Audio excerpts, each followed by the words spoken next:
কিয়ামতের আলামত।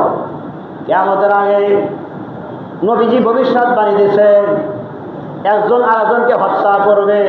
কি এর জন্য হত্যা করলো সেও জানে না, যাকে হত্যা করলো সেও জানে না।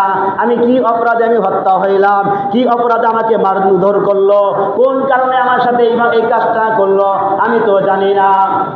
কিয়ামতের আলামত নবীজি ভবিষ্যৎবাণী দিয়েছেন। এই জন্য বাবাজির আমার, এই যুবক বাবাজি বোঝার চেষ্টা কর বাবার আমার, কিয়ামত আমার দ্বারা যেন তরুন্নতি না হয়। নবীজি বলেন, উম্মতের আরে এ সাহাবীরা, তোমরা যেরকম ভাবে দস্তরখান বিছায় এরকম ভাবে একজন মুমিন আর একজন মুমিনকে ডাকে। বর্তমান জামানার কথা বলতেছি না, বর্তমান তো যাকে দাওয়াত দিচ্ছে তার সাথে আর একজন আনলে তার মনে কষ্ট লাগে। আরে দাওয়াত দিলেন, হ্যাঁ রে আরো 5 জন নিয়ে আসছে। কিন্তু সাহাবায়ে কেরামের নমুনা ছিল কি? হযরত ইব্রাহিম আলাইহিস সালাতু ওয়াস সালামের একটা সুন্নত, ইব্রাহিম আলাইহিস সালাতু ওয়াস সালামের একটা সুন্নত কি?